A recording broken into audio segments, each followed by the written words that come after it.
Cek. Cek. Ibu Bapak, saudara-saudari sekalian, selamat pagi semuanya. Sotiotu Namo Buddhaya. Cek. Cek.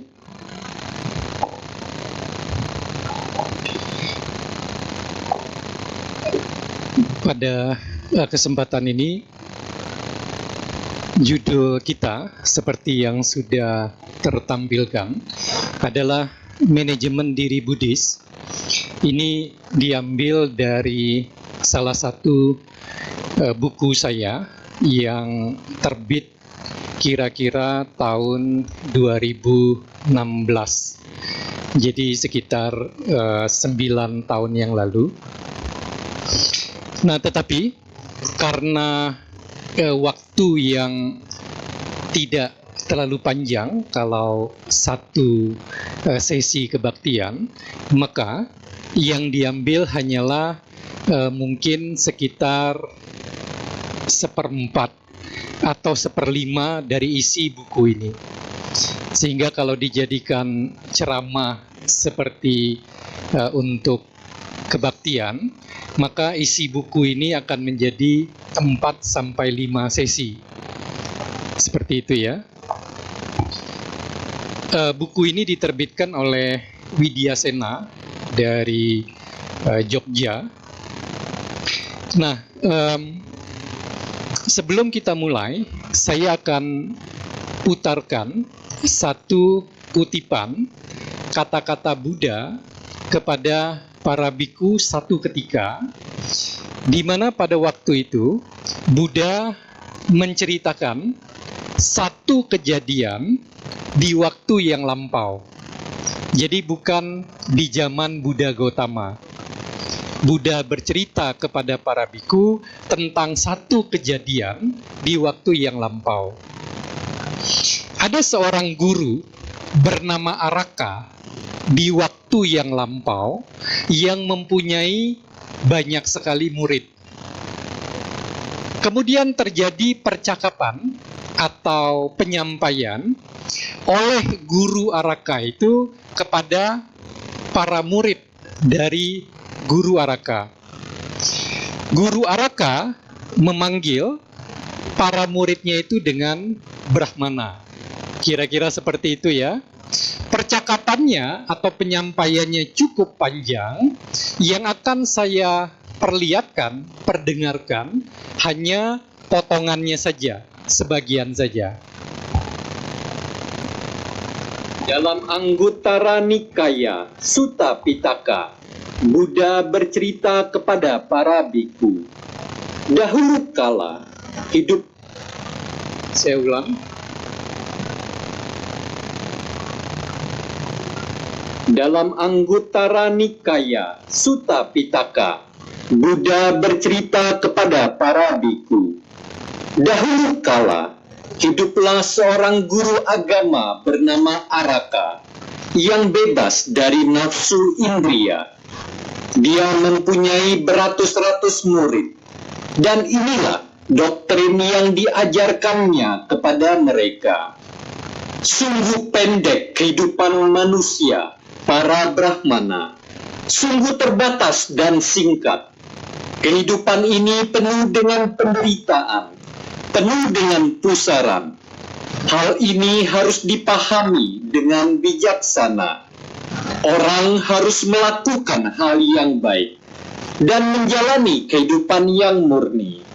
Karena tak seorang pun yang pernah terlahir dapat lolos dari kematian.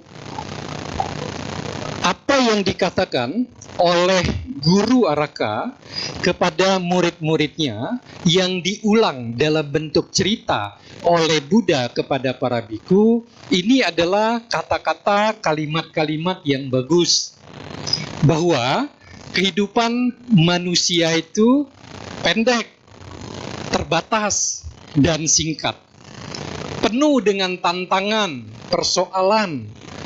Kemudian harus hal-hal ini dipahami dengan bijaksana. Kemudian guru Araka mengatakan, orang harus melakukan hal-hal yang baik dan menjalani kehidupan yang murni, membersihkan diri, kehidupan dari hal-hal yang tidak baik. Karena perlu diingat, kata Guru Araka, bahwa tidak ada seorang pun yang pernah dilahirkan dapat lolos dari yang namanya kematian. Apa yang dikatakan Guru Araka bukanlah sesuatu yang baru, bagus, tetapi bukan sesuatu yang baru bagi kebanyakan kita. Tetapi, ibu bapak, saudara-saudari sekalian, di zaman Araka tersebut, usia manusia adalah rata-rata 60.000 tahun. Kemudian, gadis-gadis biasanya mulai dinikahkan di usia berapa? Kira-kira kalau usia manusia di zaman itu rata-rata 60.000 tahun. Inilah rata-rata usia para gadis dinikahkan.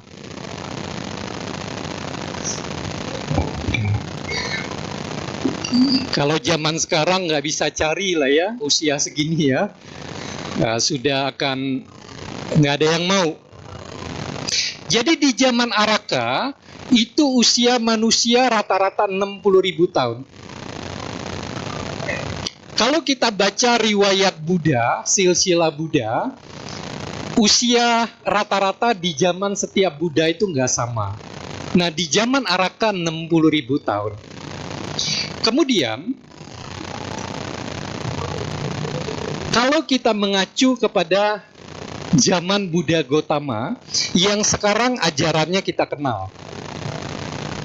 Di zaman Buddha Gautama, itu rata-rata usia manusia 100 tahun. Kemudian, begitu satu abad berjalan setelah zaman Buddha, setiap satu abad turun usia rata-rata 1 tahun. Buddha Gautama sampai sekarang, zaman kita, itu sudah hampir 2.600 tahun. Artinya 26 abad, artinya sudah turun 26 tahun dari rata-rata Buddha 100 tahun. Sehingga rata-rata manusia sekarang itu adalah 100 tahun dikurang 26, jadinya 74. Oke lah, di Indonesia mungkin 74 bisa jadi tidak gampang untuk bisa usia segitu. Tetapi di negara maju bisa jadi lebih, sehingga rata-ratanya di dunia ini itu kira-kira 74. Bisa diterima ya? Nah, tetapi ini menyambung yang tadi ya, satu sisipan.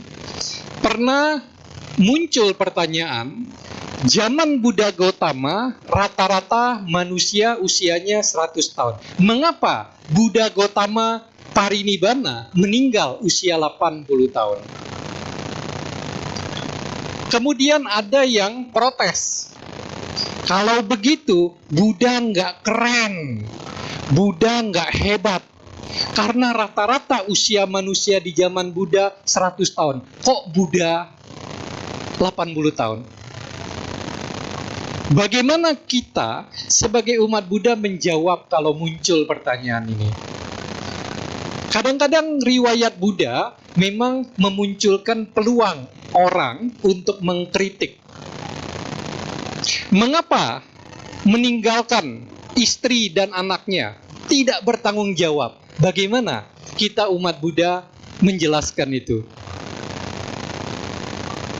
Meskipun Buddha Gautama usianya 80 tahun, rata-rata 100 tahun, apakah usia lebih pendek dari usia rata-rata menunjukkan kualitas seseorang? Silakan kita jawab sendiri.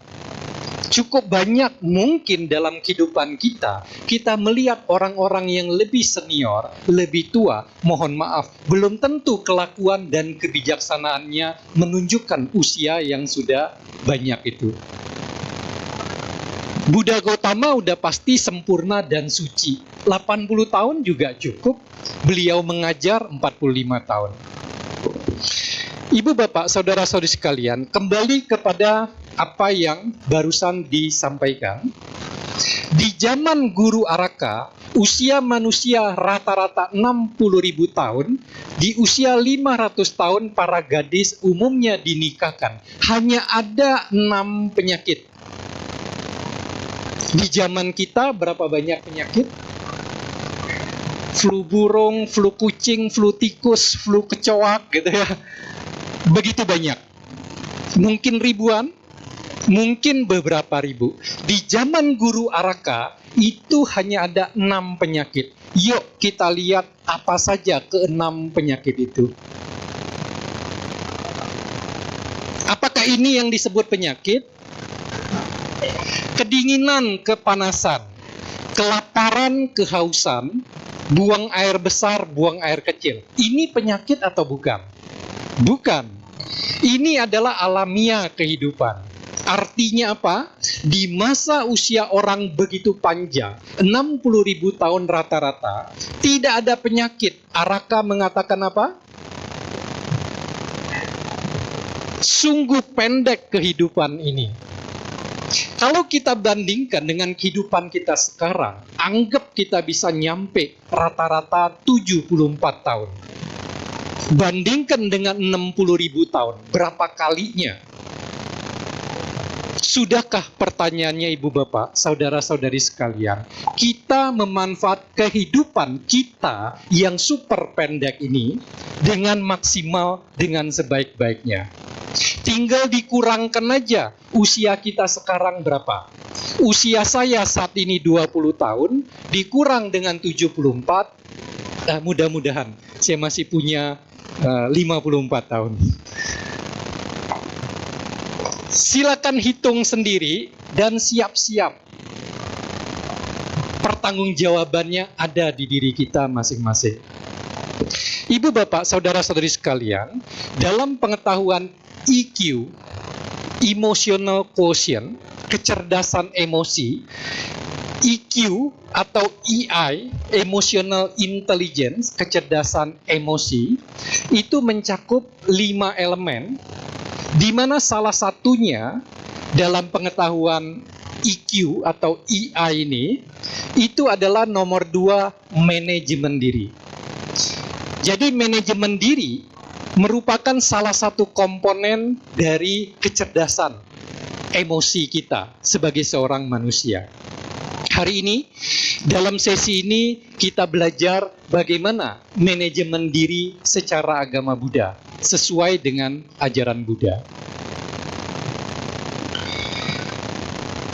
Berdasarkan pengetahuan umum, manajemen diri atau bahasa Inggrisnya self-management, itu adalah kemampuan dalam diri seseorang mengendalikan berbagai unsur yang ada di dalam dirinya. Apakah itu fisiknya, emosinya, perasaannya, pikiran, perilaku. Untuk apa? Untuk mengarahkan diri kepada hal yang baik, mencapai tujuan-tujuan yang baik. Kira-kira seperti itu. Kalau berdasarkan ajaran Buddha, manajemen diri, pengelolaan diri, pengendalian diri, itu adalah kemampuan seseorang mengendalikan 3 sumber perbuatan, yaitu pikiran, ucapan, dan badan jasmani kita ke arah yang baik, yang benar, yang pantas, yang bermanfaat. Itu adalah pengertian manajemen diri ala Buddhism. Ibu bapak, saudara-saudari sekalian, manajemen diri Buddhis yang pertama dimulai dengan kita lebih banyak, lebih jauh memahami antara yang benar dengan tidak benar, baik dengan tidak baik, pantas dengan tidak pantas, dan bermanfaat dengan tidak bermanfaat.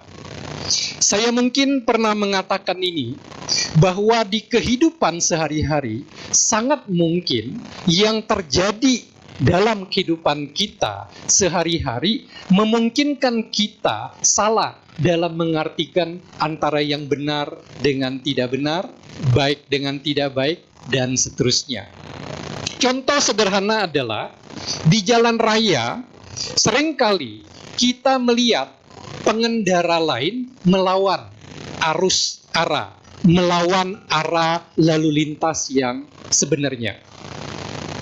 Di lampu merah, belum saatnya jalan, sudah jalan. Mungkin saja itu kita melakukan sehari-hari. Kalau ditanya, akan banyak alasan yang muncul. Muternya jauh. Kalau harus muter, selain waktunya jaraknya jauh, juga macet. Kemudian yang cukup sering disampaikan apa? Tidak ada polisi.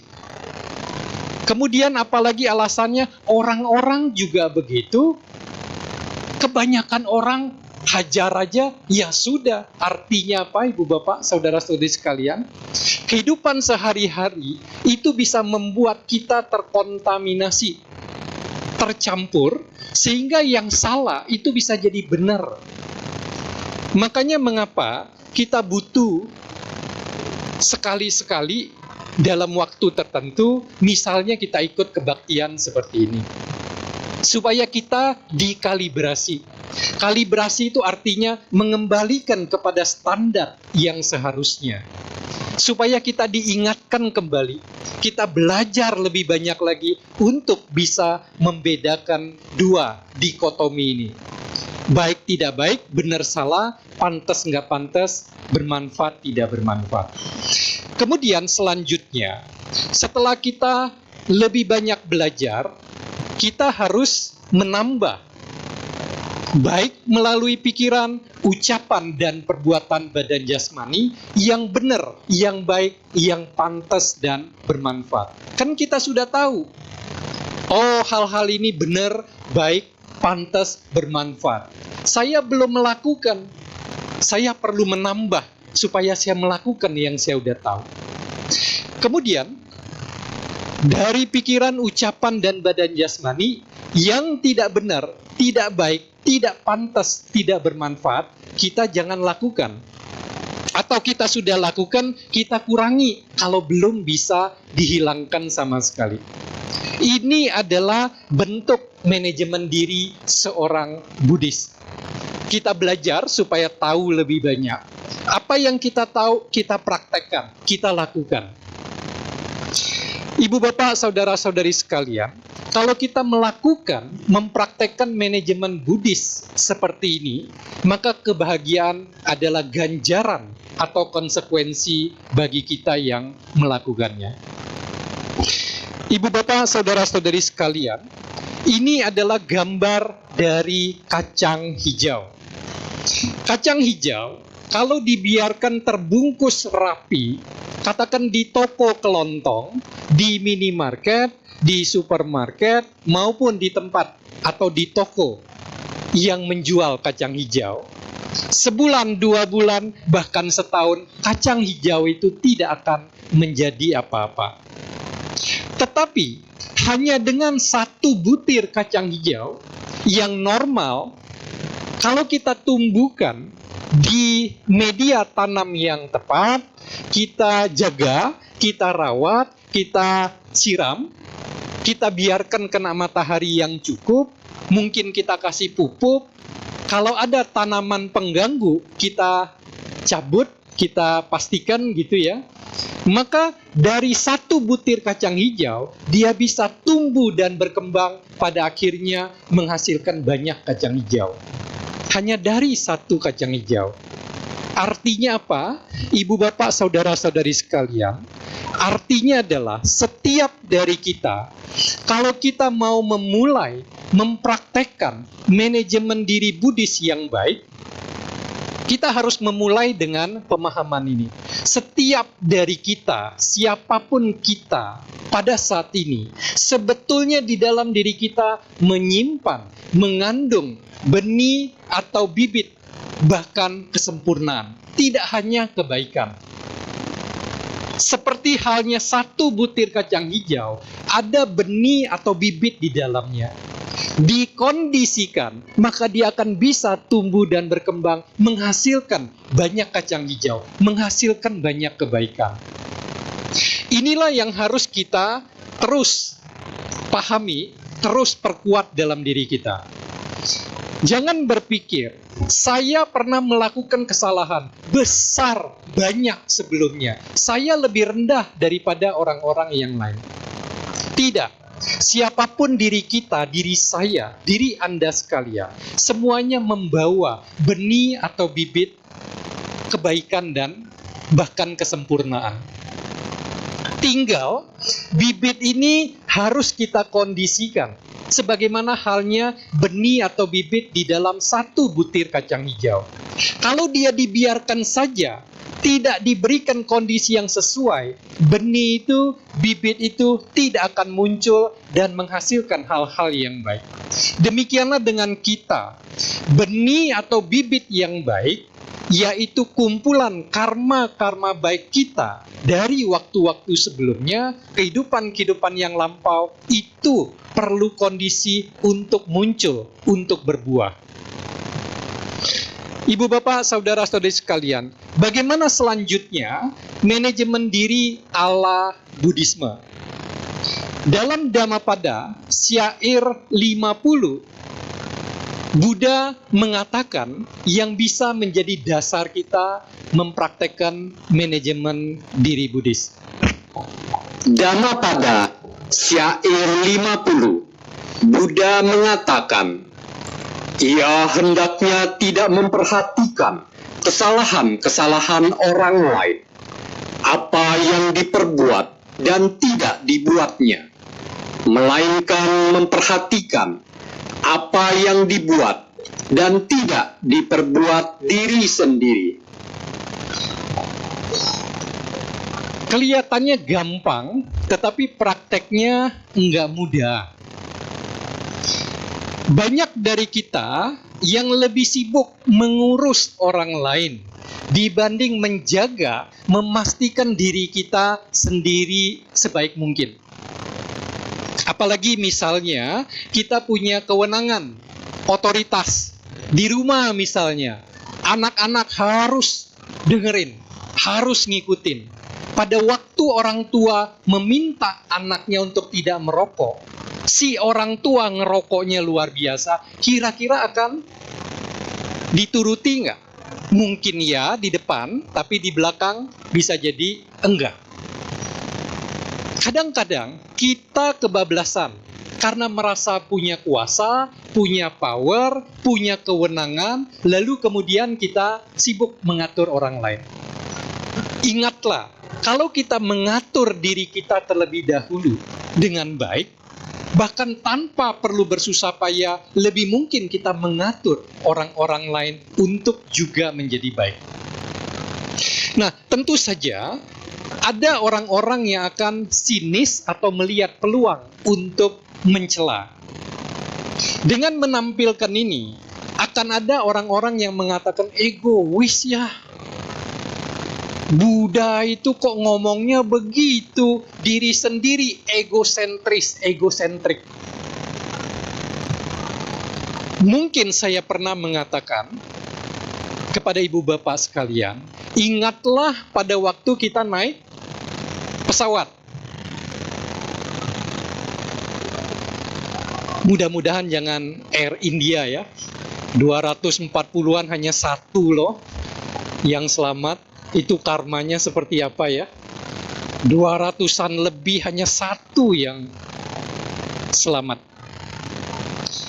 Naik pesawat biasanya akan ada pengumuman ya.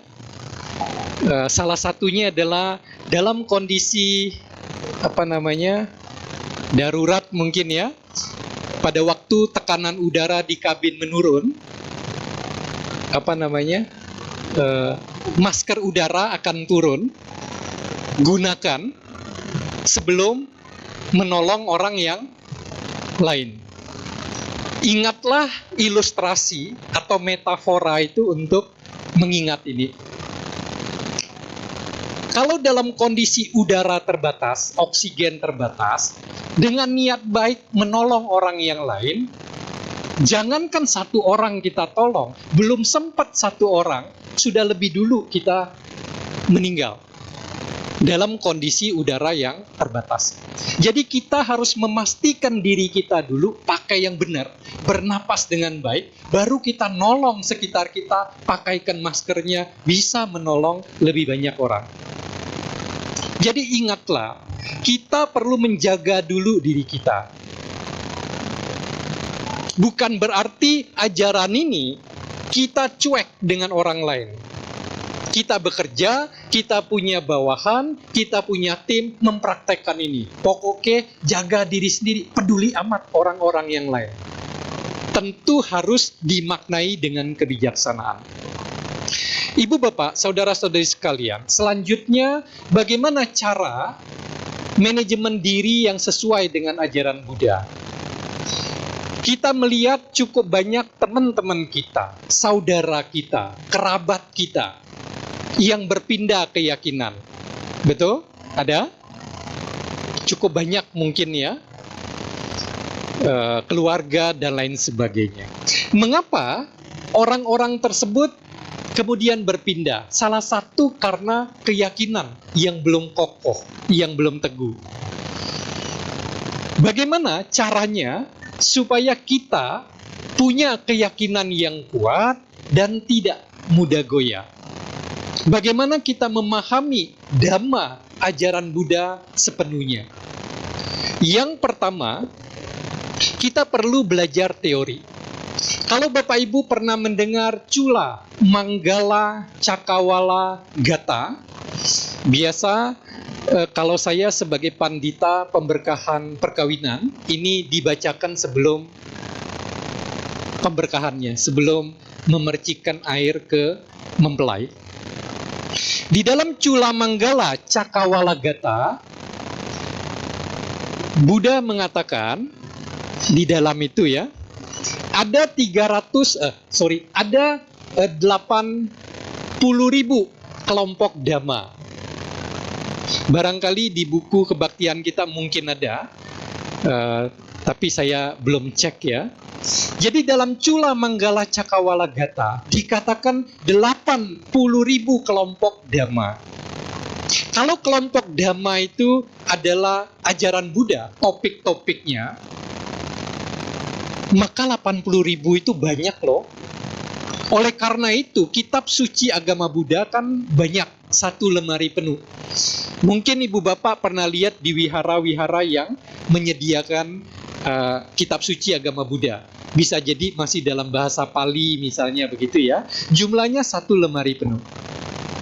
Nah, ilustrasinya seperti ini. Usia 29 tahun, Pangeran Siddhartha meninggalkan kehidupan keduniawian, menjadi seorang petapa, lalu selama 6 tahun menjalani kehidupan petapa secara ekstrim. Di usia 35 tahun mencapai penerangan sempurna. Kemudian, berapa lama sebagai Buddha mengajar para dewa dan manusia? 45 tahun. Kalau ibu bapak nanti kalikan, pakai aja kalkulator di handphone, atau kalau anaknya ada belajar kumon, aritmetika gitu ya, boleh.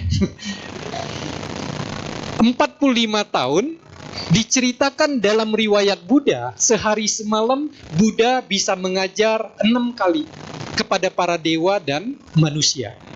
Kalau sehari semalam 6 kali, anggap rata-rata, dikali dengan setahun 365 hari, dikalikan dengan 45 tahun mengajar sebagai seorang Buddha, maka akan dapat 80-an, 90-an ribu. Mungkin asal mulanya dari situ. Makanya dalam Cula Manggala Cakawala Gata dikatakan ada 80.000 kelompok Dhamma. Jadi perlu kita belajar teori. P yang pertama, pariyati, belajar teori. Kemudian P yang kedua, praktikan, yaitu pati-pati, Dan ini level yang lebih tinggi, lebih sulit daripada belajar teori. Contoh yang mudah yang biasa saya berikan adalah pada waktu kenalan kita, orang lain mengalami duka cita, ada kematian, kita dengan mudah untuk memberikan nasihat, memberikan motivasi, memberikan dukungan. Mungkin dalam bentuk kata-kata seperti ini. Ya sudah, mau gimana lagi?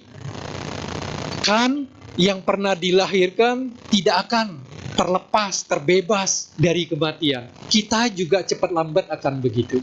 Mudah bagi kita mengatakan hal seperti itu. Tetapi kalau hal tersebut terjadi kepada orang-orang terdekat kita, tidak mudah kita untuk mengaplikasikan yang kita sudah tahu, yang dengan mudah kita berikan nasihat kepada orang lain. Ibu bapak akan mengakui hal ini. Lebih mudah untuk berteori dibandingkan untuk mempraktekkan. Seberapa banyak ibu bapak di sini yang tidak pernah mendengar tentang anicca, konsep 3 corak umum yang melingkupi kehidupan ini ajaran Buddha. Sabbe sankara anicca. Segala sesuatu yang terbentuk, tergabung dari berbagai unsur, tetap tidak akan kekal, secara perlahan akan mengalami perubahan. Kan begitu ya? Termasuk barang-barang yang kita sukai dan seterusnya. Begitu kehilangan harus kita hadapi, apa yang mungkin muncul respon dari diri kita. Sangat mungkin semua teori akan hilang dulu. Kita lupakan, yang ada emosi yang muncul, marah, jengkel, dan seterusnya. Artinya teori dengan praktek tidak gampang untuk mempraktekkan yang kita sudah pelajari.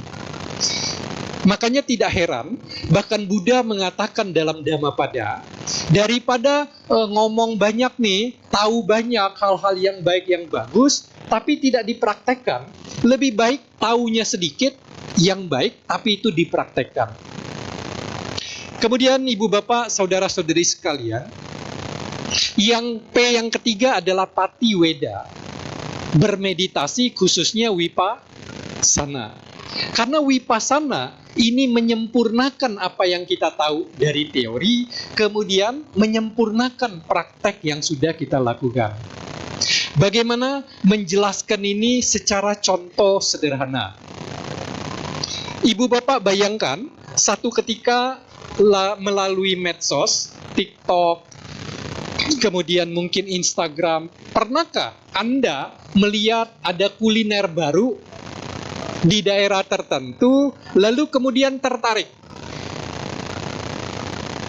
mengalami hal yang sama, satu ketika tertarik kulinernya, produknya adalah bakso, kemudian ada pelengkapnya, kira-kira begitu ya, di daerah Gading Serpong. Saya tinggalnya di BSD, karena tertarik, kemudian waktunya cukup cocok, mampir ke sana, ngantri. Lalu ada seorang ibu-ibu ngantri juga. Kemudian istri saya ngobrol lah ya. Ternyata dia dari Pluit loh, jangan-jangan ada di sini lagi. Katanya dari Pluit. Lalu ngobrol-ngobrol, ternyata dua-duanya kami dengan mereka sekeluarga juga baru, karena kemakan medsos itu.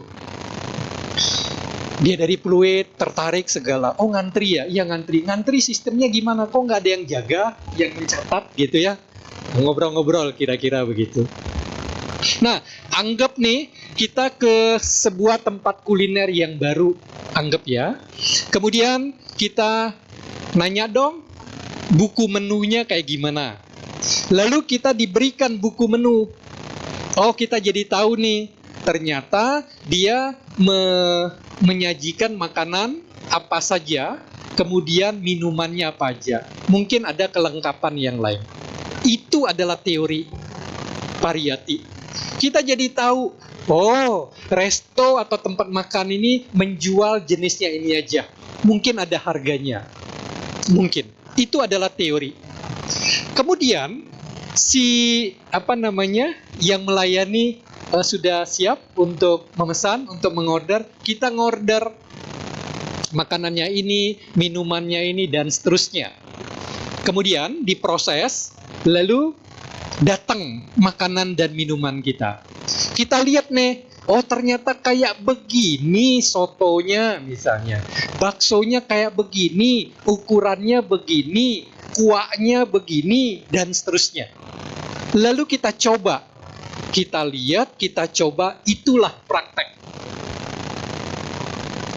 Bagaimana dengan meditasi Patiweda itu? Misalnya kemudian tukang masaknya mau nih ngobrol-ngobrol dengan kita. Kemudian kita tahu, oh cara bikinnya itu kayak begini. Bahan-bahannya seperti ini, kemudian prosesnya tahap pertama begini, diproses seperti itu, dan seterusnya lah, kira-kira begitu. Kita akan seperti, oh gitu, ternyata supaya bakso itu kenyal, dibuatnya kayak begini, oh gitu ya. Pemahaman kita akan seperti apa? Akan lebih lengkap. Nah, meditasi itu melengkapi, menyempurnakan apa yang sudah kita tahu dari teori, dari praktek. Sehingga, kalau ibu bapak, saudara-saudari sekalian hanya ngelihat menu, kira-kira gimana kepuasannya? Pemahamannya gimana?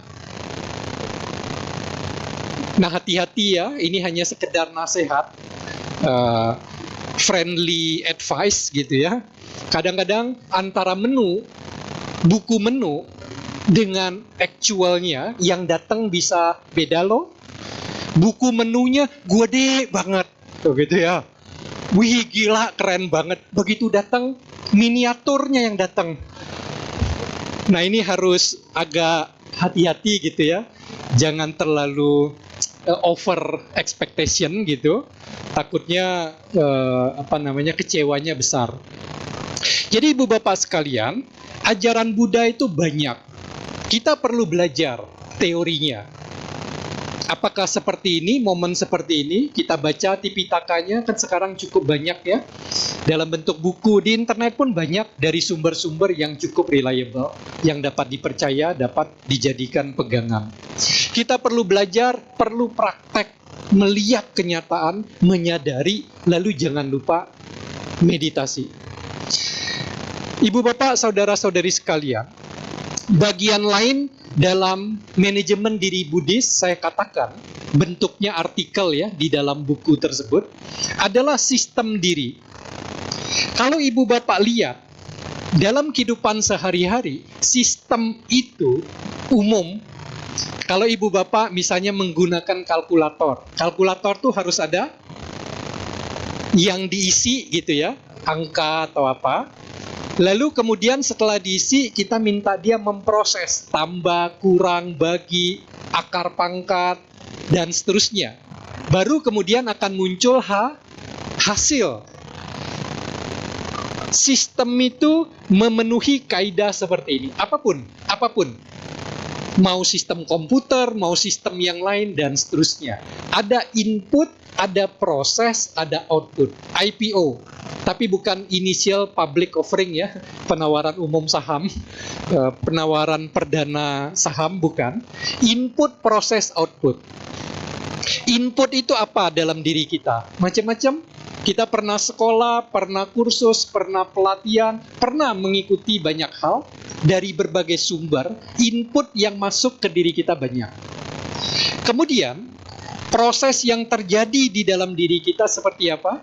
Kita mikir, kita mengkaji lebih dalam gitu ya.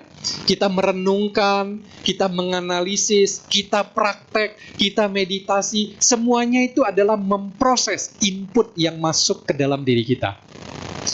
Lalu, dari diri kita bisa muncul output keluaran. Apakah bentuknya kita ngasih pelajaran, kita ngasih nasihat, kita ngasih training, kita ngasih ceramah, dan seterusnya. Perbuatan-perbuatan yang kita lakukan. Nah, ibu bapak sekalian, berdasarkan sistem diri, ada 4 jenis orang. Yang pertama adalah stop input. Stop input artinya, ada loh orang-orang yang tidak memperkenankan input banyak masuk ke dalam dirinya. Kenapa sih nggak ikut program ini, pelatihan ini, ceramah ini, talkshow ini? Enggak lah, saya mah nggak nyampe otaknya. Saya nggak punya biaya untuk ikut karena harus bayar. Banyak alasan. Jadi tidak semua orang loh yang mau belajar memasukkan input-input ke dalam diri. Itu stop input. Tetapi banyak juga orang yang pengen belajarnya itu luar biasa. Setiap ada acara apapun didatengin, dipelajari, ditulis, dan seterusnya. Tetapi dia stop sampai di situ, tidak memproses. Kok bisa ya? Pada waktu penceramah ini ngomong hukum karma kayak begini, tetapi penceramah lain kayak begini. Apakah berbeda? Apakah saling melengkapi? Apakah dari sudut pandang yang berbeda? Dan seterusnya. Proses itu tidak terjadi. Pernahkah ibu bapak ikut satu acara, satu sesi, nulisnya lumayan, tapi begitu sampai di rumah, tulisan itu nggak pernah dibaca lagi loh. Sampai di kemudian waktu bertahun-tahun, oh pernah ya saya nulis kayak begini. Tidak memproses, jadi stop proses. Tetapi ada juga orang-orang yang belajar banyak, memprosesnya banyak. Dia melakukan pemikiran lanjut dan seterusnya. Tapi dia stop di situ. Dia stop di output. Kurang atau tidak ada output dalam diri dia kepada kebaikan lebih banyak orang yang lain. Belajar banyak, memproses banyak, tapi enggak lah, udah diri saya aja. Saya dulu pernah punya teman yang meditasi itu luar biasa. Kami sama-sama bekerja secara profesional. Dia biasanya hemat cutinya. Cutinya setiap tahun lebih banyak dia gunakan untuk ikut retret meditasi. Yang 2 minggu gitu ya. Dengan istrinya bergantian biasanya. Karena harus ada yang standby di rumah. Jadi waktu dia digunakan untuk belajar meditasi itu luar biasa. Kemudian kita-kita yang kualitas praktek meditasinya terbatas, sharing dong kamu, bagi-bagi pengalaman kamu seperti apa. Supaya lebih cepat, tubuh kita lebih nyaman, lebih rileks kayak gimana. Kan boleh dong kita tanya begitu ya. Supaya kita punya bekal untuk melakukan, terutama bagi pemula, itu paling tidak tips atau kiatnya lebih ada. Dia bilang, enggak lah. Saya nggak bakat, nggak bisa ngajarin. Udah ikut aja yang ada gitu. Nah, orang seperti ini stop di output. Belajar cukup banyak, melakukan cukup banyak, tetapi tidak melakukan yang lebih banyak bagi orang lain. Yang terbaik adalah melakukan ketiga sistem diri ini, bahkan terus menambah input, karena kan dunia berubah. Kita perlu mengupdate diri kita. Pernah dengar learn, unlearn, dan relearn? Learn artinya belajar, unlearn artinya melepas apa yang dipelajari. Dalam konteks misalnya kita belajar pengetahuan tertentu yang populer, di kemudian waktu ketemu hal baru, kita harus melepaskan yang pernah kita pelajari, karena ternyata itu tidak sepenuhnya tepat. Melepas lalu belajar lagi. Kan prosesnya bisa seperti itu ya.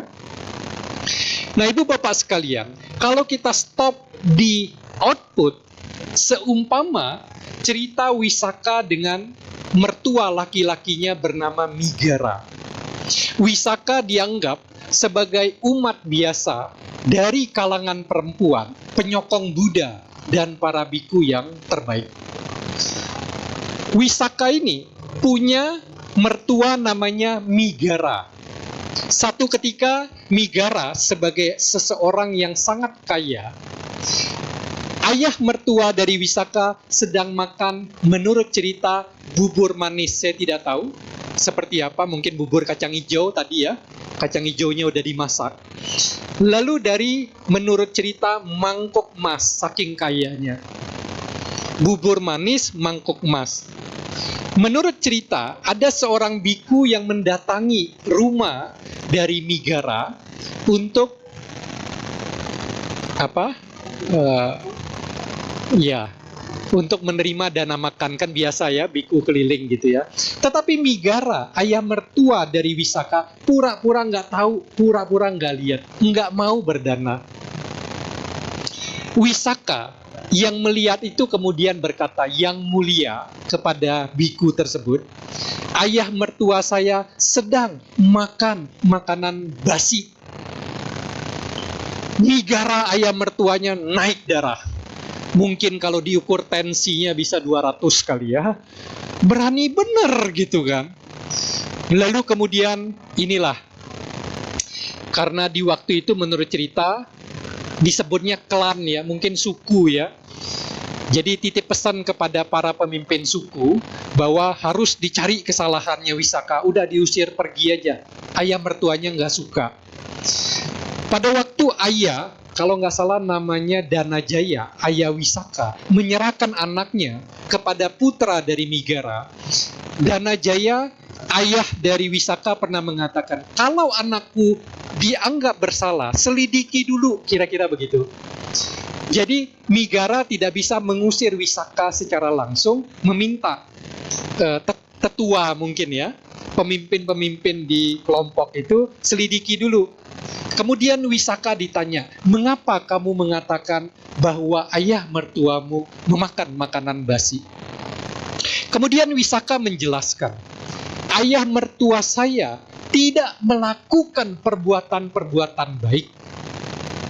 Meskipun hidupnya baik, menyenangkan, tetapi yang dimakan itu makanan basi, merupakan buah-buah dari karma baik sebelum-sebelumnya. Karena yang lampau, yang dilakukan sebelumnya, maka itu makanan basi katanya. Artinya makanan basi tidak menunjuk kepada makanan fisik, tetapi bahwa kebaikan dalam kehidupan ayah mertua saya dari perbuatan baik yang lampau. Beliau tidak melakukan perbuatan-perbuatan baik di kehidupan ini, maka tidak akan ada atau akan terbatas kebaikan yang diterima kemudian. Dan akhirnya diterima, dipahami, akhirnya nggak jadi diusir. Dan ada beberapa kali kejadian, mertuanya tidak suka, terus mencoba menyudutkan Wisaka, tapi tidak terbukti. Akhirnya Migara, mertuanya ini kemudian malah terkesan, dan akhirnya tahu Wisaka belajar dari Buddha. Akhirnya Migara yang tadinya bukan penganut ajaran Buddha, lalu mau belajar dan kemudian mencapai tingkat kesucian Sotapanna. Kira-kira ceritanya seperti itu. Jadi ingatlah ibu bapak, saudara-saudari sekalian, kehidupan kita yang mungkin kita anggap cukup baik atau bahkan baik dibandingkan orang-orang yang lain, ingatlah bahwa itu adalah buah dari perbuatan atau karma baik kita sebelum-sebelumnya. Seberapa banyak kita tidak tahu. Kalau kita hanya menikmati dari apa yang kita lakukan sebelum-sebelumnya, ibarat kita menikmati makanan basi. Tetapi mohon secara bijaksana ya ibu bapak sekalian ya, jangan menggunakan kata-kata tersebut secara apa adanya di rumah masing-masing. Nyindir mertuanya gitu ya, orang tuanya, oh papa mama makan makanan basi gitu ya. Harus hati-hati ya, jangan dipraktekkan secara membuta, karena sikon yang Anda hadapi mungkin akan berbeda dengan Wisaka. Nah, sebelum saya putarkan video ini, supaya mempermudah ibu bapak mengingat, sistem diri itu apa? Ada input, ada proses, ada output. Anda bayangkan kalau outputnya tidak terjadi, Anda makan banyak, mencerna banyak, tidak ada yang dikeluarkan, apa yang terjadi? Jadi ingat itu ya, keseimbangan diri, sistem diri itu dibutuhkan. Contoh sederhana mungkin ya, ini termasuk salah satu wihara yang saya suka datang ke sini. Salah satunya tadi nyanyinya seru ya. Kebetulan pemimpin lagu kita sudah mungkin ada kegiatan lain. Bagus sekali kan ya. Secara umum saya suka salah satunya adalah nyanyinya keren, bagus di sini. Nggak pantas ditepuk tanganin ya. Oke, terima kasih. Maksudnya tepuk tangannya untuk yang di sini, bukan saya. Saya pernah di satu wihara, tapi memang ya inilah keanekaragaman ya di dalam lingkup agama Buddha sendiri, Buddhis. Saya menyisipkan lagu dalam materi, tetapi karena saya tidak tahu kebiasaan di sana, karena baru, jadi saya bertanya, hanya untuk memastikan aja, karena kan tidak tahu aturan di rumah yang berbeda. Saya bilang, kalau saya sisipkan lagu, kira-kira dapat diterima nggak? Oh, lagu. Di kita nggak biasa nyanyi, katanya begitu. Oh ya? Saya katakan di sebagian wihara yang saya datang, itu lagu itu biasa gitu ya. Di kita enggak, katanya.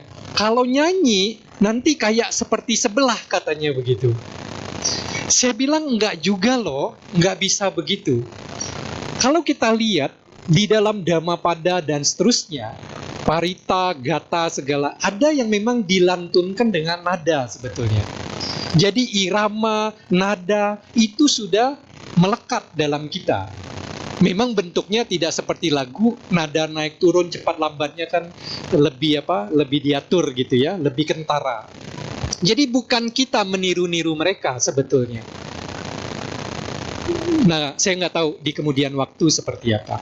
Ibu Bapak, ingatlah sistem diri, keseimbangan diri kita. Perlu kita belajar banyak, perlu kita memproses, jangan lupa melakukan juga hal-hal yang baik, lebih banyak lagi. Ibu Bapak mungkin punya keterampilan, keahlian tertentu yang bisa jadi membantu wihara kita. Kalau tidak ingin terlibat dalam kepengurusan, mungkin per kegiatan. Oh, saya bisa jadi volunteer ini, saya bisa bantu ini, saya punya kemampuan di sound system, dan seterusnya. Cobalah untuk memberikan dukungan. Itu salah satu bentuk output kita. Yuk kita nonton satu video. Seharusnya ini lucu. Kalau video ini lucu, maka seyogianya Anda tertawa. Ya, jangan diam aja. Karena saya sudah klaim di awal ini video lucu. Enggak tadi bahasanya. Oke terus. Ambil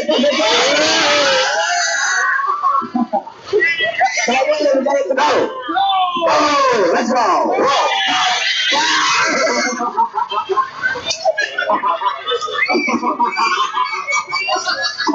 Oh, Anda bisa, Anda layak, tenang aja udah, Anda layak, Anda bisa, Anda bisa.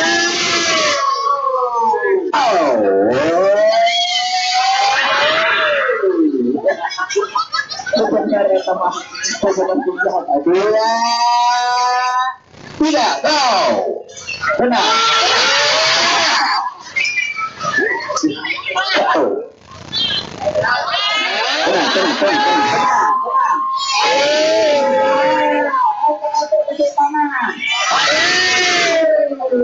Sayang sekali.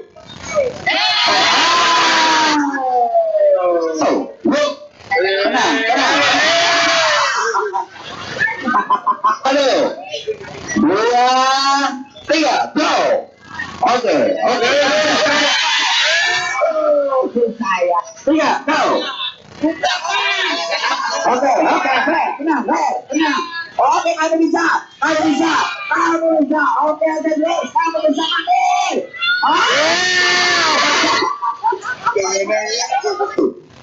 Dua, tiga, go. Oke. Iya. Kerja. Oke. Tiga, go. Oke, ready. Ayo. Kalau nggak salah ini yang berhasil. Oke, kamu bisa.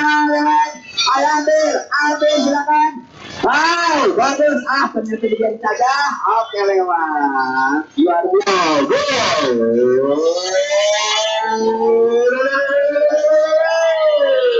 Selamat. Oke, lanjut bisa. Oke, bisa.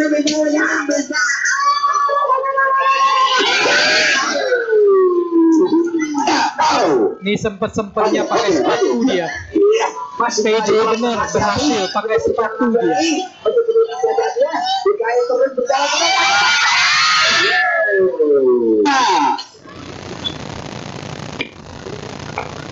Over yakin, itulah contoh orang over yakin, over pede gitu ya. Pakai sepatu loh, berarti dia yakin gak basah sepatunya ya. Ingatlah ibu bapak sekalian, keseimbangan diri ya. Begitu juga dalam kehidupan kita perlu ada keseimbangan. Jangan lupa untuk terus belajar, kemudian memproses dalam diri kita, karena tidak semua yang kita pelajari itu bisa kita konsumsi atau telan mentah-mentah. Dan jangan lupa untuk berkontribusi kepada orang lain, kepada masyarakat, kepada agama ya. Itu cara kita untuk mempunyai keseimbangan diri. Ini pas kebetulan sudah masuk bulan Juli, sebentar lagi Agustus, 17 Agustus, mungkin ada ya lomba-lomba seperti ini. Tapi sekarang lombanya pacu jalur Riau, gitu ya. Sudah mirip belum ya? Kontingen tentara Indonesia dan polisi di Prancis diundang khusus oleh Presiden Prancis untuk defile di kemerdekaan Prancis, kalau nggak salah ya, satu-satu negara di luar Prancis yang diundang. Lalu Letkol Wira itu yang Marco lalu melakukan pacu jalur dengan tentara Prancis. Ibu bapak saudara-saudari sekalian, kita sebagai umat Buddha tahu ada yang disebut dengan karma atau kama. Nah, karma atau kama artinya adalah perbuatan, di mana perbuatan itu bisa dilakukan melalui 3 sumber, pikiran, ucapan, dan badan jasmani. Nah, sekali lagi saya mungkin pernah mengingatkan ini, bahwa ucapan dan perbuatan, kalau dalam kehidupan sehari-hari kita lebih sering berada di lingkungan orang-orang yang baik, maka kemungkinan besar ucapan dan perbuatan badan jasmani kita kemungkinan akan lebih banyak yang baik. Ibu bapak hadir di kebaktian ini melakukan banyak perbuatan yang baik. Secara ucapan, secara perbuatan badan jasmani, ibu bapak kemungkinan melakukan lebih banyak perbuatan yang baik. Betul ya? Namaskara, beranjali, baca parita, kemudian meditasi, mendengarkan dhamma, berdana, nyanyi lagu Buddhis, baca etawata atau patidana, dan seterusnya. Itu perbuatan-perbuatan yang baik. Secara ucapan, seharusnya ibu bapak kita semua menjaga. Karena kalau kita melakukan perbuatan buruk lewat ucapan badan jasmani, akan ada teman-teman yang lain mengingatkan kita jangan. Sehingga paling tidak 2-3 jam kita ada di lingkungan wihara, kita lebih banyak melakukan hal yang baik. Tetapi tidak seperti itu halnya dengan pikiran kita. Karena pikiran kita tidak bisa, atau secara umum orang lain tidak tahu isi pikiran kita. Sehingga kita berpikir buruk sekalipun tidak ada yang mengingatkan kita. Sehingga kita akan terus berpikir buruk itu karena bahkan tidak menyadari kita berpikir buruk. Saya mengatakan ini menggunakan kata Sukirno dengan Victor. Pernah ingat itu? Sukirno suka mikir porno. Nah, kita berpikir yang buruk sekalipun, tidak ada teman-teman baik kita yang akan ngingetin. Jangan mikir yang jorok, yang tidak baik seperti ini. Mikir yang baik, karena orang lain gak tahu. Menurut penelitian populer, sehari semalam, bentuk pikiran yang muncul dan tenggelam, populer ya, ini bukan berdasarkan Abhidhamma, itu ada 50-an, bahkan ada penelitian mengatakan 60-an ribu bentuk pikiran yang muncul sehari semalam. Berapa banyak pikiran yang muncul tuh yang baik? Karena pikiran yang buruk orang lain gak tahu, kita akan nyaman-nyaman saja berpikir yang buruk. Mohon maaf, mungkin ini terjadi dari sejak Bapak Ibu mendekati wihara ini atau dari tempat masing-masing ke sini, berapa banyak pikiran buruk yang muncul? Ada orang tiba-tiba nyebrang, kaget kita. Dalam pikiran kita, dasar ya, nggak punya mata, dan seterusnya. Kita mungkin masuk komplek ini agak ngantri, ada beberapa kendaraan di lama banget nih orang, lelet bener, apalah gitu ya. Begitu kita ngambil parkir di sini, belum tentu sesuai harapan kita. Kita naik ke sini, apakah sesuai? Mungkin Anda punya tempat-tempat favorit untuk duduk, ternyata sudah diduduki yang lain. Gimana sih nih orang? Orang tiap minggu saya duduk di sini, berani-berani duduk di sini, dan seterusnya. Kemudian ikut baca parita, belum tentu nadanya sesuai dengan yang Anda biasa. Ngelihat tampilan saya, pede bener nih orang, ngeklaim usia 20 tahun. Anda berpikir buruk ke saya gitu kan. Dan seterusnya, tanpa sadar, sepanjang 2 jam, 3 jam kita di sini, pikiran buruk tuh entah udah berapa banyak. Karena itu, mengapa ajaran Buddha menekankan kepada meditasi, pengendalian, pengelolaan pikiran? Kita mungkin pede, ucapan perbuatan saya 2-3 jam di wihara Pluit Dhammasuka, wih keren, banyak. Tetapi pikiran buruk kita bisa jadi lebih banyak dari jumlah perbuatan baik lewat ucapan dan badan jasmani. Kalau Anda protes, ya enggak lah, pikiran buruk kan lebih ringan daripada ucapan yang baik, perbuatan badan jasmani baik yang saya lakukan. Kita nggak bisa ngomong begitu.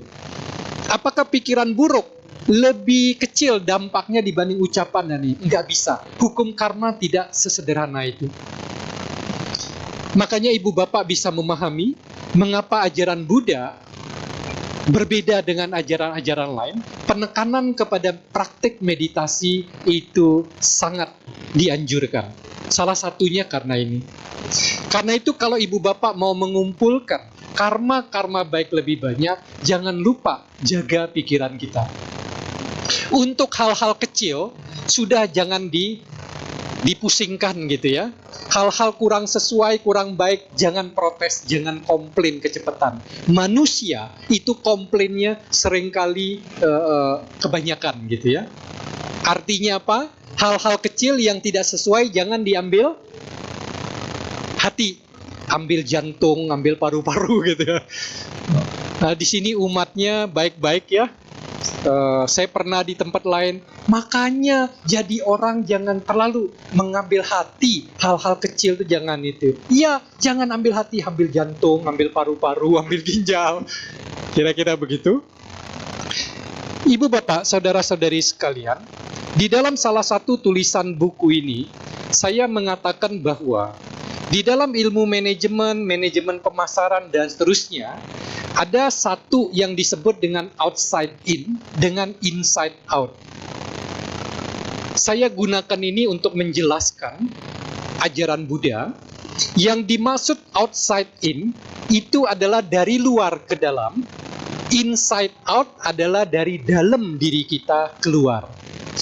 Kita sebagai seorang Buddhis perlu memiliki saringan diri yang tepat. Apa maksudnya? Pada waktu kita bergaul dengan orang-orang lain, Buddhis maupun non-Buddhis, mungkinkah akan ada pengaruh-pengaruh hal-hal yang buruk yang diberikan, disampaikan ke kita? Pasti ya. Punyakah kita saringan yang baik, hanya meloloskan yang baik-baik saja? Hal-hal yang tidak baik jangan diloloskan masuk ke dalam diri kita. Jadi hati-hati pada saat outside in, ada dari luar masuk ke dalam diri kita, harus disaring. Lewatkan hanya hal-hal yang baik. Kemudian jangan lupa inside out, dari dalam keluar. Ingatlah hanya untuk melewatkan hal-hal yang baik dari dalam diri kita keluar. Jangan melewatkan pikiran buruk, jangan melewatkan ucapan buruk, jangan melakukan perbuatan badan jasmani yang buruk. Perlu disaring. Itu yang dimaksud saringan diri. Tetapi saringan diri bukan seperti filter fisik. Ini adalah pengetahuan kita, kebijaksanaan kita yang harus meningkat sehingga saringannya bisa berfungsi seperti yang diharapkan.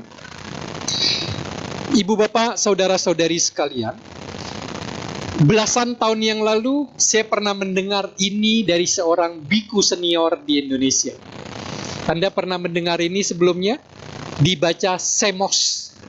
S-M-O-S, dibaca Semos. Saya putarkan satu video pendek, tidak sampai 1 menit. Sekali lagi, bersiaplah Anda untuk tertawa.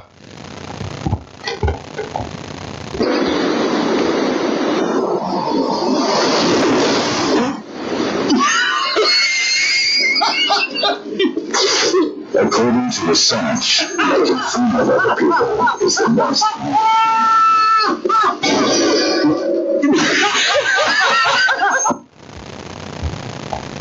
Meskipun videonya sederhana, tetapi pesan moralnya bagus. Awalnya apa? Si bapak yang pakai wig ya, angin kencang, mungkin mereka lagi halte, lagi nunggu bus mungkin ya. Tiba-tiba angin kencang, wignya. Lalu yang lebih muda, yang berbobot, kemudian wah lucu gitu ya. Tetapi ada juga niat baiknya mau bantu ngambilin wig itu. Tapi karena ukurannya yang over, lalu celananya bagian belakang sobek, giliran si bapak yang membalas dengan tertawa gitu ya. Selagi mereka berdua sibuk, ada orang lain yang juga sibuk memperhatikan orang lain, tidak memperhatikan jalannya, akhirnya nabrak tiang yang ada di depan. Inilah realita kehidupan. Biasanya kita seneng. Romo, mohon maaf sebentar ya. Pada Bapak Ibu yang punya mobil Honda Brio, Mobilio ya, B1809 BIL, mohon dipindahkan dari tempat parkiran ya. Sekali lagi, B1809 BIL. Brio Terima kasih ya. Romo. Ya. Baik pemilik maupun yang bukan pemilik, jaga pikiran ya. Jaga pikiran. Kok nggak bisa nunggu sih kita selesai? Nah gitu ya. Yang lain jangan juga komplain di dalam dirinya. Emang nggak ngelihat situasinya, parkir di situ, jaga pikiran. Sebegitu mudahnya pikiran yang tidak baik muncul. Hal-hal seperti ini sehari-hari banyak sekali loh. Nah, Ibu Bapak sekalian, dari video ini tanpa sadar sebetulnya kita ngelihat orang lain susah, belum tentu loh kita turut berempati, bersimpati, belum tentu. Apalagi kalau orang yang kita nggak suka, musuh kita. Kita lihat dia senang, kita nggak senang, kita jadi susah. Kita lihat dia susah, kita jadi senang. Atau kita iri dengan orang lain. Terjadi hal buruk, kita senang kepada diri dia. Kalau dia terjadi hal baik, kita nggak senang. Banyak seperti itu. Itulah semos. Susah melihat orang lain senang. S-M-O-S. Atau senang melihat orang lain susah. Padahal seharusnya apa?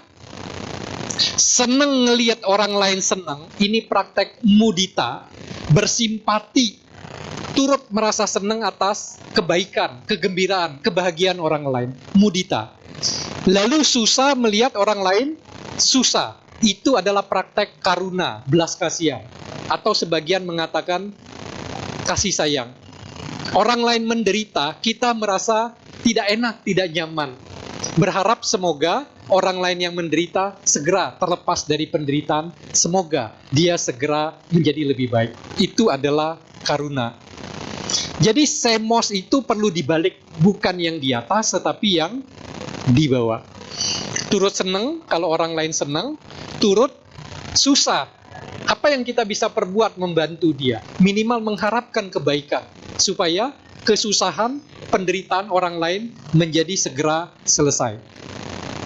Nah, Ibu Bapak, saudara-saudari sekalian, sebagai kesimpulan, manajemen diri secara ajaran Buddha itu banyak sekali yang diajarkan Buddha. Apa yang saya munculkan di dalam sesi ini hanya beberapa saja. Bahkan dalam satu isi buku saya itu pun hanya 27 atau 26 artikel saja.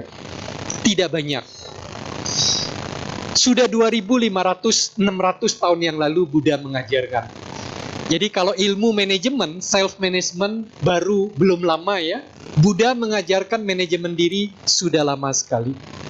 Kemudian manajemen diri Buddhis yang diajarkan Buddha komprehensif, artinya banyak, juga lengkap. Setiap ajarannya itu detail, lengkap. Ingatlah, kalau kita mengarahkan diri kita, mempraktekkan manajemen diri yang sudah diajarkan, dipraktekkan, dicontohkan oleh Buddha, tidak hanya kita akan mendapat manfaat dalam kehidupan ini, tetapi juga menjadi bekal untuk kehidupan selanjutnya. Demikian, Bapak Ibu, saudara-saudari sekalian, semoga apa yang disampaikan bisa dimengerti dan bisa menjadi motivasi bagi kita semua untuk meningkatkan kualitas diri kita melalui praktek-praktek pengelolaan diri yang lebih baik. Semoga Ibu Bapak, saudara-saudari sekalian lebih berbahagia. Semoga semua makhluk berbahagia. Sabbe sata bawatu sukitata. Sadu, sadu, sadu.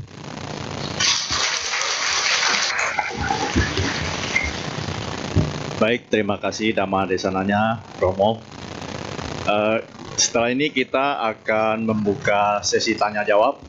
Ya, nanti tanya jawab akan dilaksanakan dengan dua metode ya. Yang pertama bisa diajukan pertanyaan dengan pertanyaan langsung, ya, dengan maju ke depan. Atau yang kedua bisa mengajukan pertanyaan dengan via WhatsApp di nomor 0811 9921 098. Saya ulangi ya, 0811 9921 098. Baik, sebelum kita masuk ke sesi tanya jawab, kita kembali menyanyikan lagu bersama-sama. Kepada Wace, dipersilakan.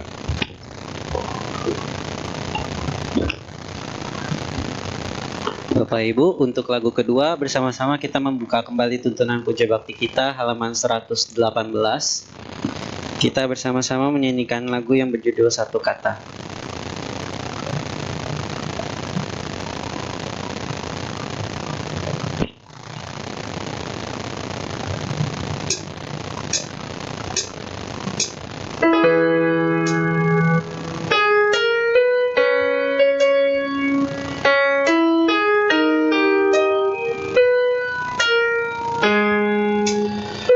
Satu kata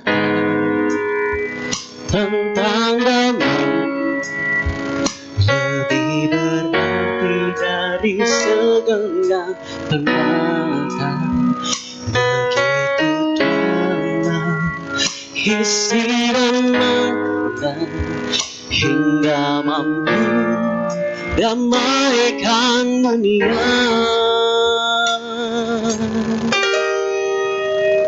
Satu syair tentang damai lebih indah dari semua daya pujangga. Begitu indah merasuk jiwa, menumbuhkan cinta dan karuna.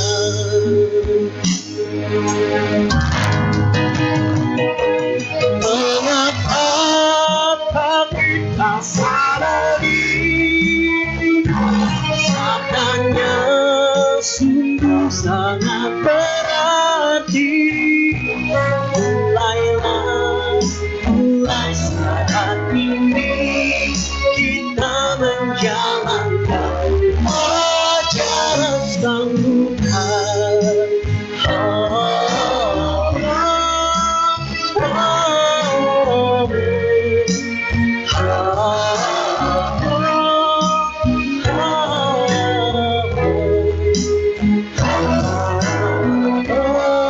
Kita menjalankan ajaran Sang Buddha.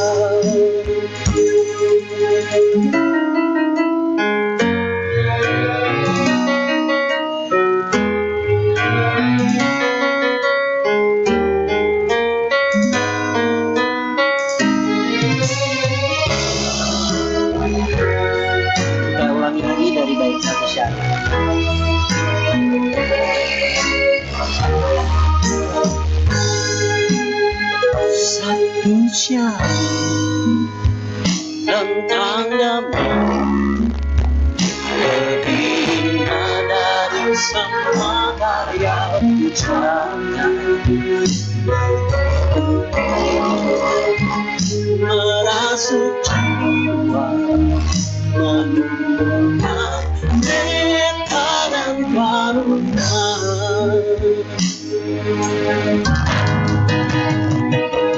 Mengapa tak kita sadari sabdanya sungguh sangat berarti. Mulai saat ini kita menjalankan ajaran Sang Buddha. Tak kita sadari sabdanya sungguh sangat berarti. Mulai saat ini kita menjalankan ajaran Sang Buddha.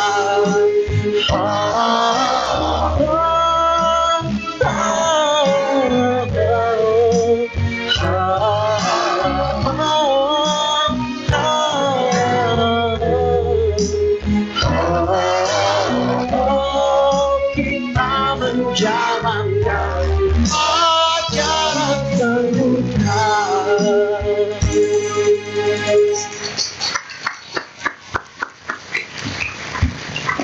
Terima kasih Wace, lagunya merdu sekali ya. Baik, tiba saatnya kita masuk ke sesi tanya jawab. Bapak Ibu, apa ada yang mau bertanya langsung? Silakan.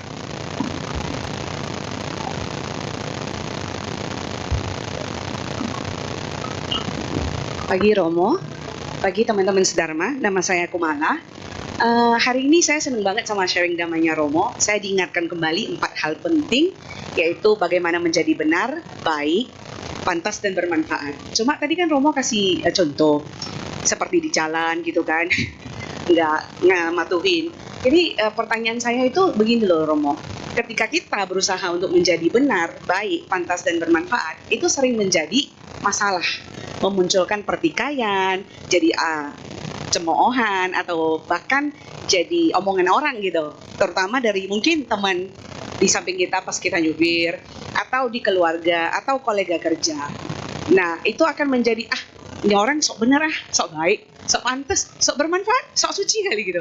Akhirnya bertikai, jadi kita jalan sendiri ke kiri, yang lain pada udah nggak apa-apa, cut aja jalan, potong, hemat bensin, nggak apa-apa, nggak ada polisi toh dan sebagainya. Jadi bagaimana cara Romo untuk mungkin lebih, bagaimana sih kita ignore orang-orang seperti ini, jadi kita bisa tetap stay kayak lotus gitu loh, stay pure in a very dead mark gitu. Gimana sih caranya? Kadang kita juga sempat sering kehilangan arah gitu. Aduh, kita jadi sok suci deh gitu. Terima kasih Romo. Cek. Silakan Romo. Ibu, bagus sekali pertanyaannya ya. Ini pujian dari lubuk hati yang paling dalam, percaya ya. Yang pasti ngomongnya begitu mulu kepada semua penanya. Enggak, pujian saya tidak diobral. Sorry karena ibu tadi tidak menyebut nama. Pertanyaan dari teman kita barusan memang menjadi tantangan ya dalam kehidupan sehari-hari. Tidak hanya karena bisa jadi teman-teman kita punya keyakinan yang berbeda, tetapi jangan lupa latar belakang berbeda, suku berbeda, usia berbeda, semua itu bisa memunculkan perbedaan dalam berpikir, dalam bertindak gitu ya.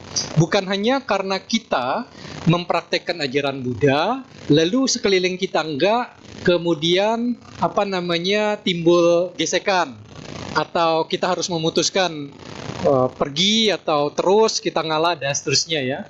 Bukan hanya soal ajaran agama, hal-hal sehari-hari juga akan banyak sebetulnya. Ya, itu yang perlu saya ingatkan. Kemudian, kalau misalnya kita khawatir nih, kita mempraktekkan ajaran Buddha, lalu bisa jadi beda nih dengan cara pandang, cara bertindak dari teman-teman yang kita lihat. Secara umum, ajaran Buddha itu ajaran tentang kehidupan.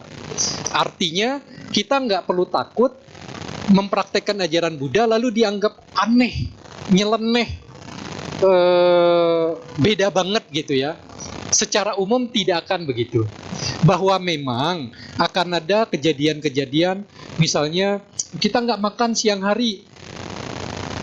Sebetulnya siang hari itu, kata siang itu dari matahari di atas gitu ya. Tidak harus siang hari itu jam tertentu atau apa. Karena ada di dalam bumi, di atas bumi, yang bisa jadi jam 12 itu bukan penanda bahwa itu waktu pembatas antara masih boleh makan padat atau enggak, misalnya gitu ya, atas sila. Bisa jadi orang-orang lain belum tentu sepenuhnya setuju, banyak argumentasi lah kira-kira begitu. Nah, saya hanya menganjurkan secara umum tetap kita butuh adanya kebijaksanaan.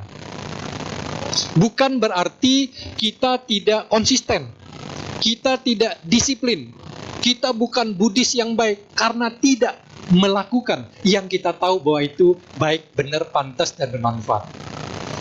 Kadang-kadang butuh kebijaksanaan di mana kita tunda dulu, bahkan kita stop dulu karena sikonnya tidak sesuai.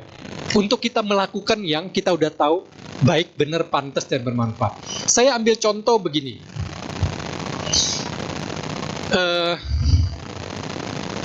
Satu ketika ada pertanyaan dari teman, dia ngomong begini, gimana ya, papa saya itu sudah tua, usianya udah 85, 86, kemudian teman itu bilang, tapi papa saya masih ngerokok.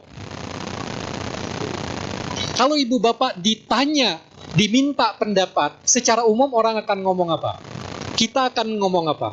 Iya loh, jangan kasih. Udah setua itu, ngerokok lagi. Wih, repot. Nanti sakit ini, sakit itu, dan seterusnya. Nanti ngap, dan seterusnya. Secara umum, kita akan kayak gimana ngasih nasihatnya? Akan begitu kan ya? Secara umum. Saya setelah coba mikir-mikir, tanya-tanya dia, akhirnya saya bilang, biarin aja. Mengapa? Ternyata papanya temen itu sudah dari sejak muda merokok. Karena harus bekerja keras, anaknya ada 7 kalau nggak salah ya. Kehidupannya tidak mudah, jadi bekerja keras, di sela-sela waktu itu hanya mengisinya merokok. Mengisi waktu supaya semangat lagi, kira-kira begitulah. Jadi kebiasaan merokoknya itu sudah lama. Sekarang ibu bapak bisa bayangkan, kalau disuruh stop, apa yang akan terjadi? Mungkin stres, mungkin tertekan, yang ada bisa jadi, bukan saya ngomong loh. Percaya nggak mungkin itu yang terjadi? Kita nih niat baik, suruh berhenti supaya lebih sehat, lebih panjang umur. Yang terjadi malah sebaliknya.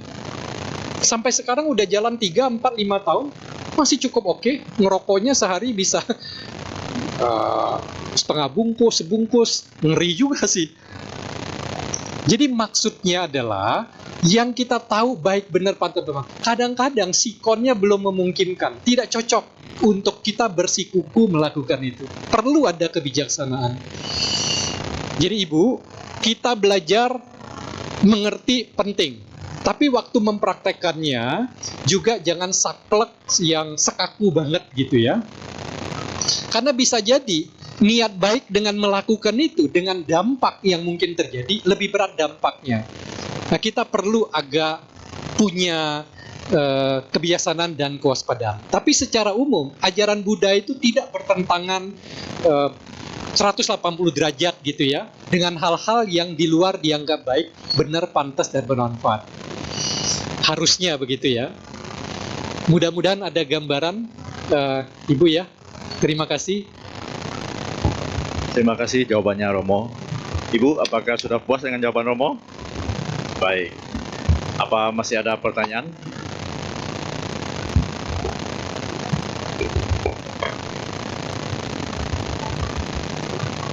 Pertanyaan lisan, kalau nggak ada, saya bacakan untuk pertanyaan melalui WhatsApp ya, Romo. Namo Buddhaya, Romo.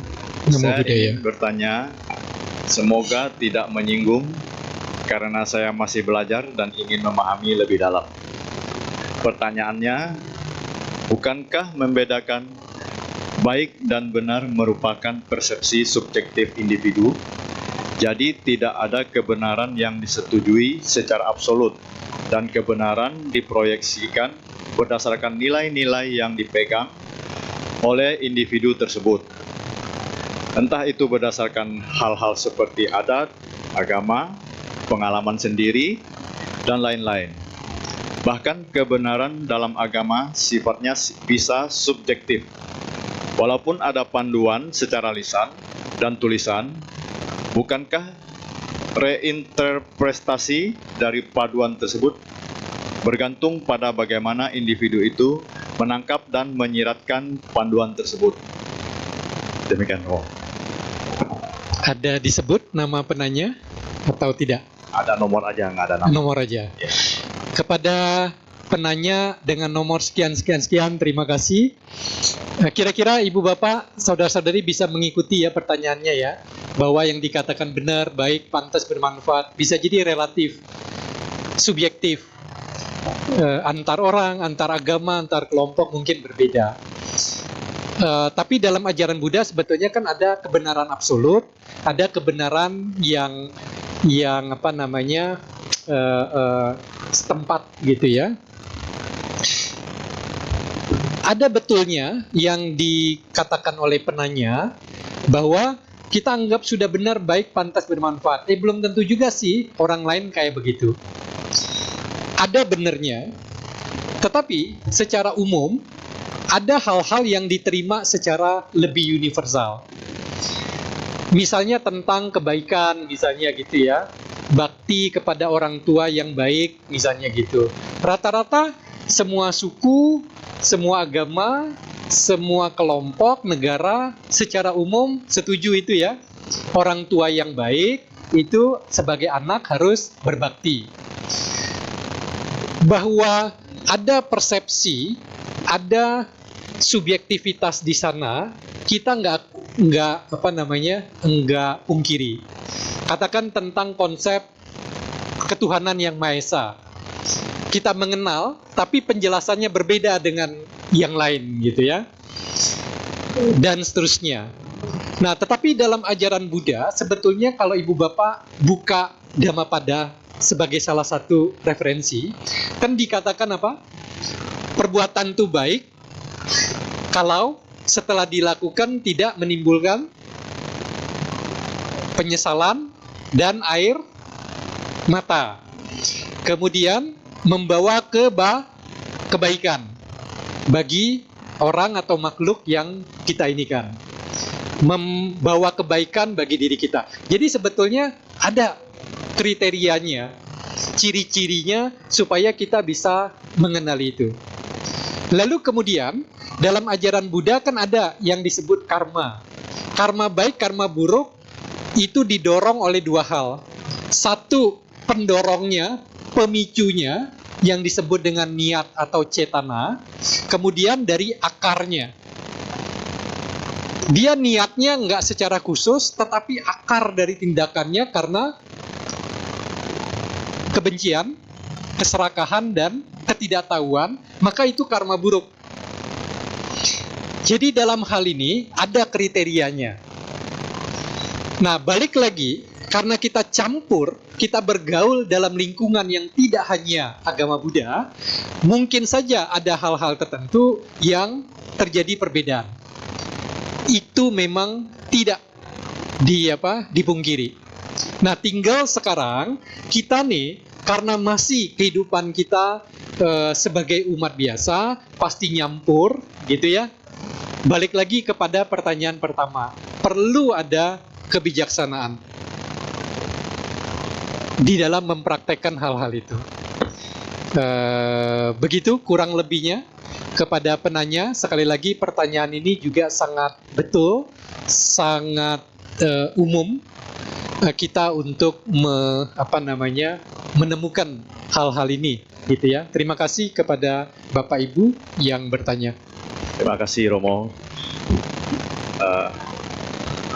Baik, sudah tidak ada pertanyaan. Ya, WhatsApp juga sudah tidak ada. Atau yang masih ada yang mau bertanya secara lisan? Nggak ada ya. Baik, Romo, apakah ada tambahan atau closing statement? Saya kira sudah cukup panjang hari ini. Saya berterima kasih Bapak Ibu masih bersedia ya untuk terus bertahan di dalam puja bakti ini. Semoga Bapak Ibu menjadi lebih baik, saya juga menjadi lebih baik, kehidupan kita menjadi lebih baik dan lebih berbahagia. Terima kasih, selamat siang, Sotiotu Namo Buddhaya. Ya. Baik, demikianlah Dhamma Desana yang disampaikan Romo Kemawan Dana Tomioyo. Kami segenap pengurus Wihara Kulit Dharma Suka dan umat yang hadir di sini mengucapkan terima